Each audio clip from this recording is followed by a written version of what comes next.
Hey guys, so I wanted to throw up a quick video today about Babylon, right? So I keep hearing, I'm listening to these prophecy updates, and I keep hearing about, people mentioning Babylon, and that at some point in time, somewhere in the world, that we're in Iraq, where the original Babylon was built. Maybe that at some point the Antichrist during the 7-year tribulation would go about rebuilding Babylon, so that Revelation 17 and 18 can come to pass, and that Babylon would then be destroyed and to never be again. Some people think it's the new city of Neom that will be built, finished building, and that maybe will turn into Babylon. Some people say that the Antichrist will come out of Rome, so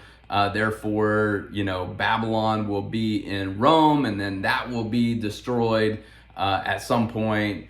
And they make all kinds of arguments about that ever since the Left Behind series came out, and the Antichrist goes and rebuilds this city. Basically this new sin city of Babylon, right? So I'm going to debunk all of that with the scripture, and show you pretty quickly and plainly that now I do not know, maybe that Babylon ends up being the Babylon of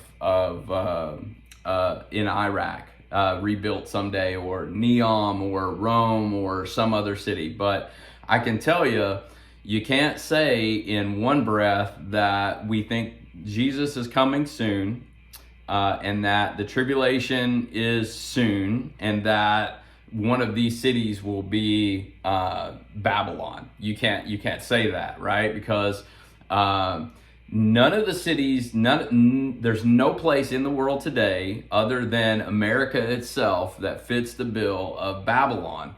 And if Babylon is not America today, it will take years, if not hundreds of years, for a country to receive the status of a Babylon-like place that basically the whole world depends on. That country and that country's leader tyrannizes, basically unreasonably controls other countries in the world, right? And sits over all of these nations and all of these countries and all of that stuff. So, so one of the qualifying things to be Babylon is that, the country has to sit over basically the whole world, and the leader of Babylon, right, has to basically send out their horrific junk, sinful ideas and morals and things throughout the world, and unreasonably control other countries. That's the qualifier, right? Some of the things that you hear is that Babylon is going to be the thing that the Antichrist will start, right? So the Antichrist comes on the scene, and then boom, he's got to have his own sin city, sin country, and that God then comes in Revelation 18, and that Babylon, that country, that entity gets destroyed. I'm going to debunk that, right? And I'm going to pretty much, because I will say that Jesus is coming soon. We see everything setting up for that. I would say that we're not very far into the future here that we could see the tribulation actually begin. The tribulation is marked by a ceasefire or covenant that is made between the Antichrist and many nations, right? Many people. It doesn't say, the scripture doesn't say specifically Israel. Israel is included in that, I would reckon, but it just says many people. So let's talk about Babylon, and let's see what the Bible really says. I'm going to turn my head here, and I'm going to read a little bit out of the Bible, and I'm going to prove that Babylon's not as much a place as it is an idea, right? And I'm going to prove that it has nothing to do with the Antichrist. It can't, and it would be crazy if it did. And the scripture debunks that. I think a lot of people missed it. I missed it for years and years and years. So let's look and see what the Bible actually says. In Revelation 17, it says, "One of the 7 angels who carried the 7 bowls came and invited me. Come, I will show you the judgment of the great whore who sits enthroned over many waters, the whore with whom the kings of the earth have gone whoring.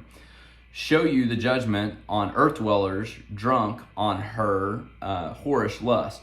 In the spirit, he carried me out in the desert. I saw a woman mounted on a scarlet beast, stuffed with blasphemies. The beast had 7 heads and 10 horns.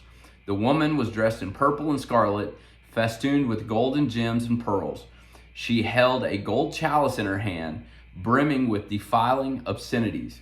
Her foul fornications, a riddle name was branded on her forehead.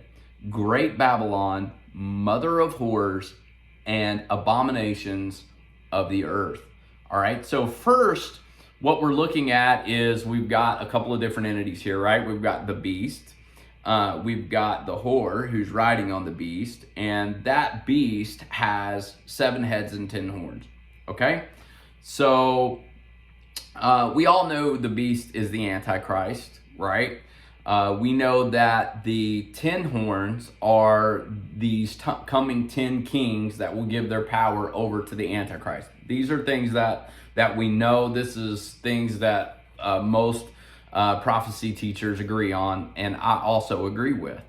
Now, let's talk about this whore riding on the beast, because that's who we're focused on.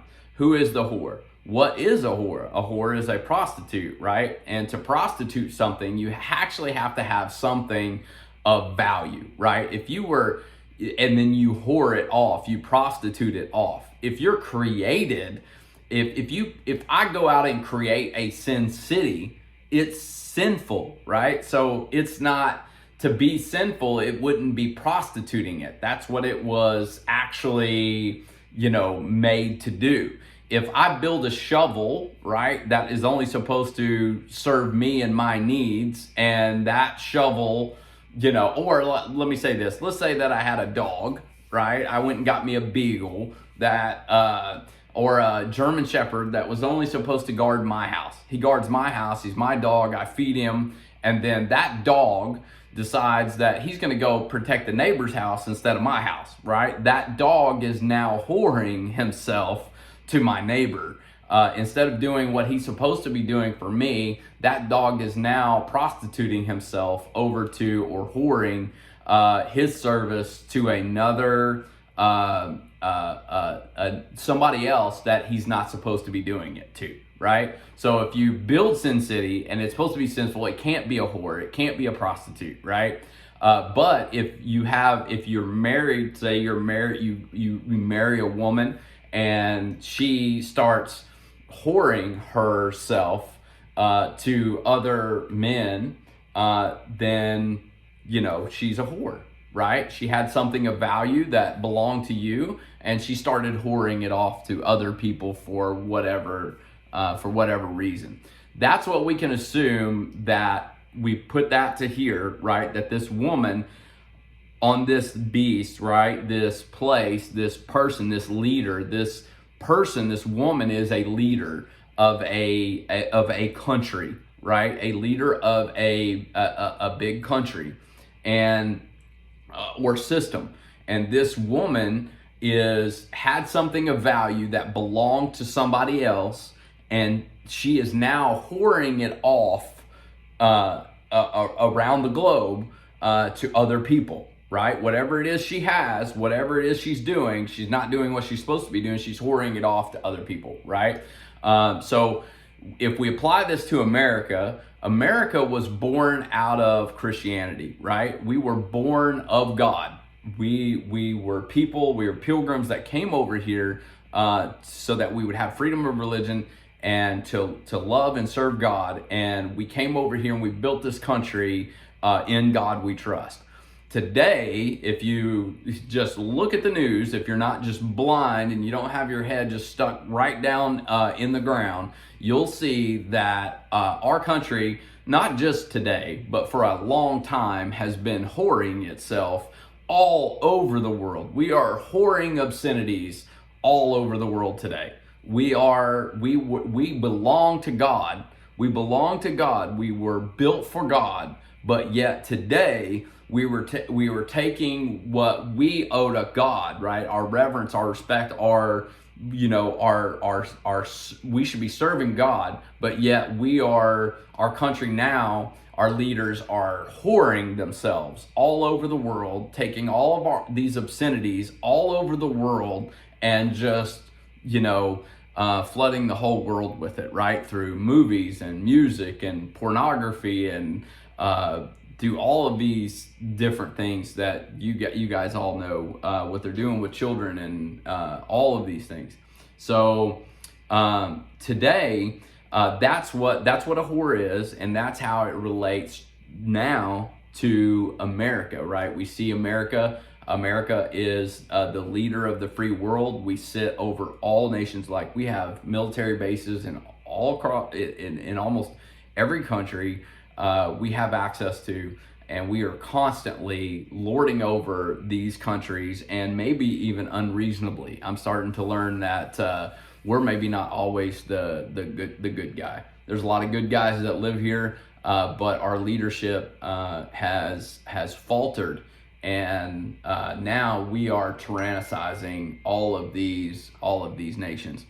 Okay, so now that we've established what a whore is, right? Let me bring one thing that right after it said that, a riddle name was branded on her forehead: Great Babylon, mother of whores and abominations of the earth. Now, this is a riddle, right? If this was just Babylon, this wouldn't even be a riddle, right? It's a riddle because you have to figure out who Babylon is.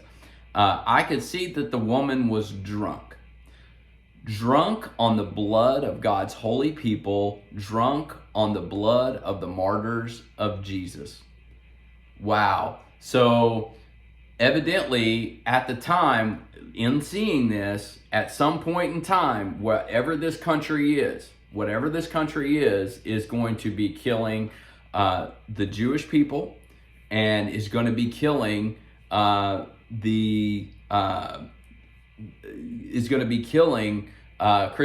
Christians and Jews is going to be the target, and they're going to get drunk, right? So drunk means not been doing it a long time, just, got drunk at a party and got drunk, and now, there's going to be this time when can you see that coming in America? Can you see them one day hauling us up and killing Christians and Jews in this country right here? I can.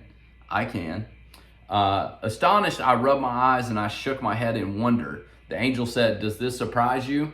Now, why would John do that? Well, John is seeing this, right? And seeing this whore for who it really is, right? And maybe astonished because this is the country that was the red, white, and blue that was serving God, serving the Jewish people, the protector of the just, and righteousness for so long, has now become the whore, right? The whore of Babylon. Exactly. That's why he's astonished. Why would he be astonished if the beast built a city, right, of sin, and he's looking at it? That wouldn't be even surprising to John, right?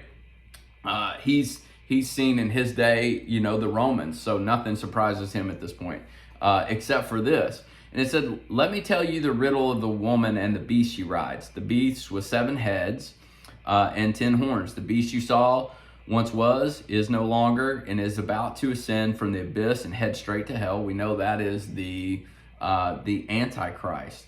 Earth dwellers whose names weren't written in the book of life from the foundation of the world will be dazzled when they see the beast that once was, is no longer, and is to come. So this is basically saying the people during the tribulation, when they see the beast, when they see this Antichrist, they will be dazzled at this guy. But don't drop your guard. Use your head. The 7 heads or 7 hills, they are where the woman sits. They are also 7 kings, right? So America sits on 7 hills. There are also 7 kings. So these are talking about, go back to Daniel and the kings that he talks about there, that will be the rulers of the world. 5 dead, 1 living, and other not yet here. And when he does come, his time will be brief. So that last one, the other one that's not yet here, is talking about the Antichrist. The beast that once was and is no longer, and both an eighth will, maybe that other one not yet here is not, but the beast that once was and is no longer is both an eighth and one of the 7 and headed for hell. No, he is. Yeah, he is that other one that's not here. All right, got myself confused there just for a second. The 10 horns you see are the 10 kings, but they're not yet in power. So this is the 10 kings that we know will give over their power to the beast.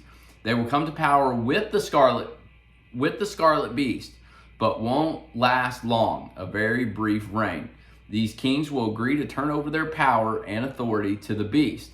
They will go to war with the Lamb, but the Lamb will defeat them. So this is talking about, these 10 kings, that the beast, he subdues 3 of the horns, right? Which are the 10. So it ends up being 7. He was the little horn if you were reading farther into Revelations. But this is important to get, right? The beast and the 10 horns. He actually subdues 3 of them. They do go to war with the Lamb, but they lose. The angel continued, the waters you saw in which the whore was enthroned are peoples and crowds and nations and languages, right? So the beast, or that whore, she sits over all of these waters, over basically the world and the nations.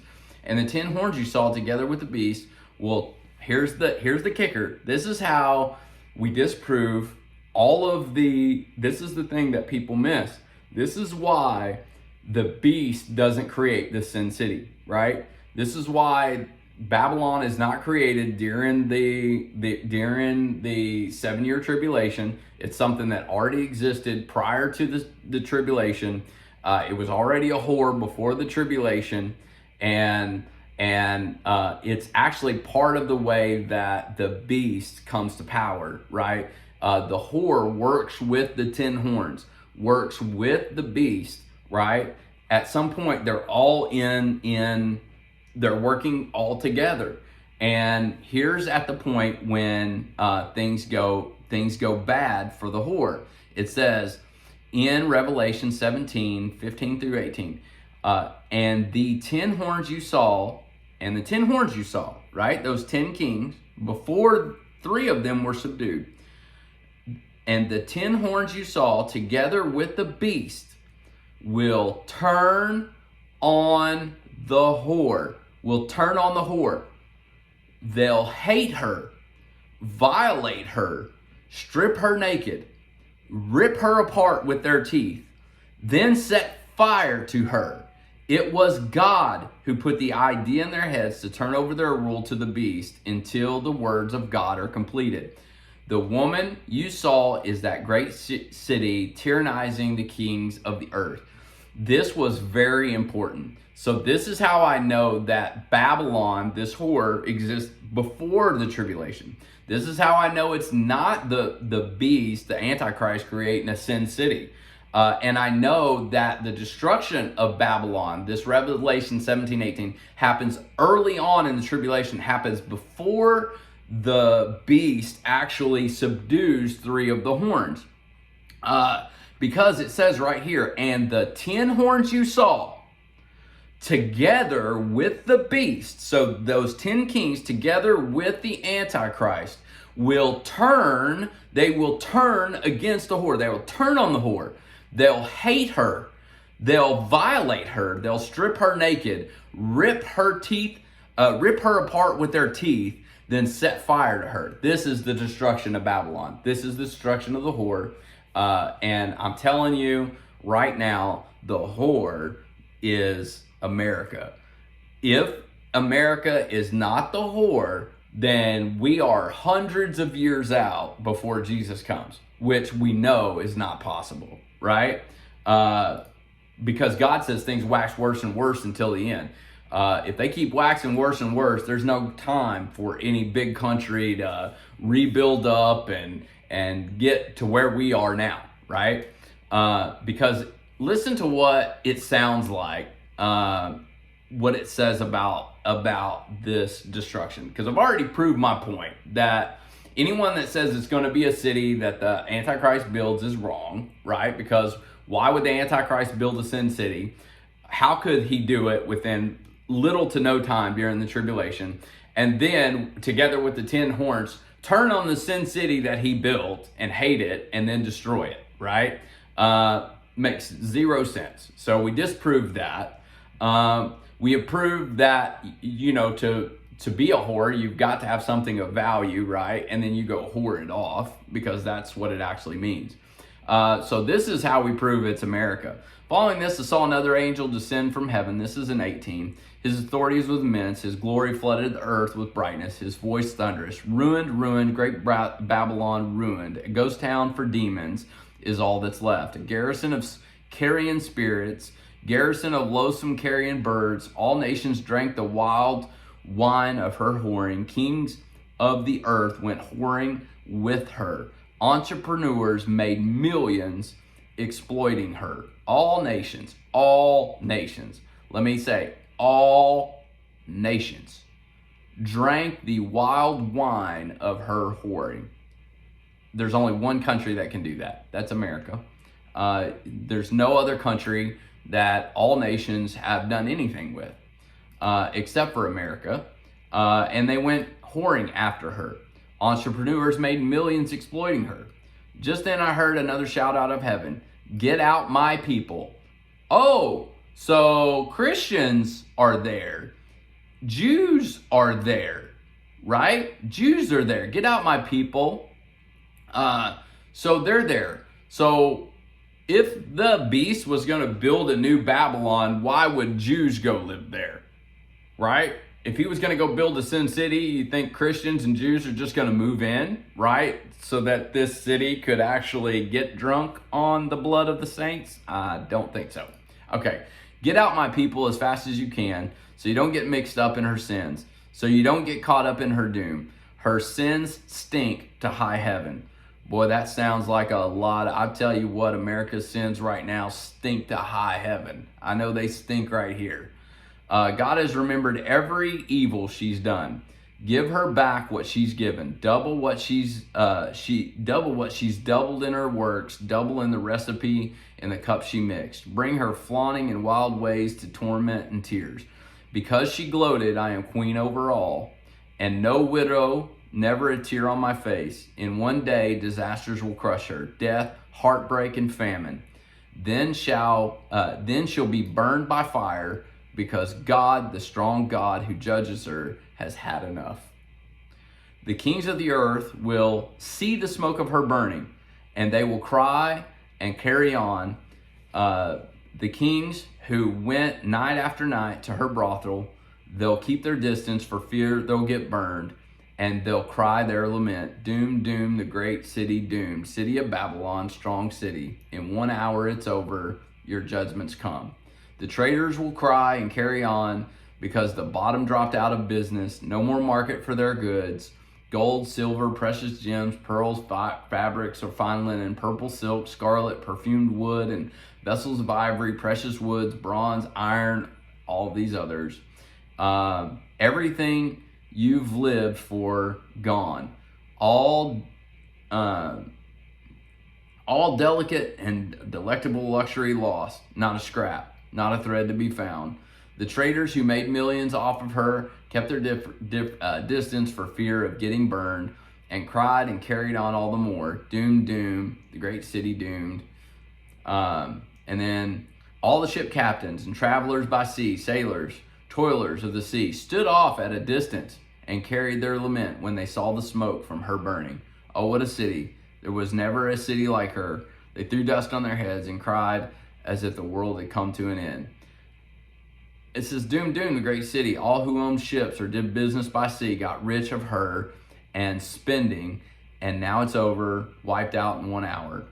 All who owned ships got rich off of her. I don't know of another country on the face of the planet, or ever will be another country on the face of the planet, that all who own ships at sea can get rich from her, right? Only America. Only America right now in this day and age can qualify to be Babylon. And we can already tell that it's not going to happen during the tribulation. There's not enough time. It will have to be an exact another country just like America. And that would mean we were hundreds of years off. Folks, we are not hundreds of years off. We may just be a few months away from the tribulation starting.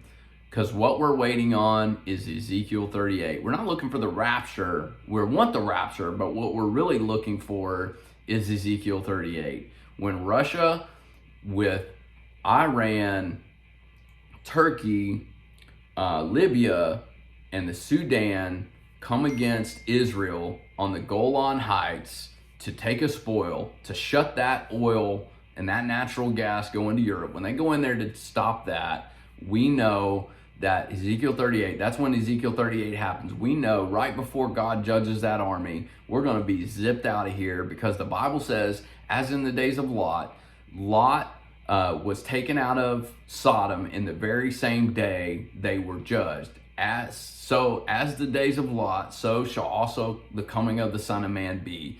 And we are waiting for that. It is the Ezekiel 38 war that the Antichrist negotiates the ceasefire and the covenant with many nations, as Israel, in retaliation, destroys Damascus so that there won't be further attacks. We know that there's so many things going on right now and so many things in play that war could happen as early as this September, because Israel's getting new laser defense systems. They're going into a new election. There's all kinds of things that are going to keep that Ezekiel 38 war from being able to take place. Elections here in the U.S. If the Republicans take back over the House and the Senate, we would come to Israel's aid. Right now, we won't go to Israel's aid. So look up, folks. Jesus is coming very soon, and it could be any minute.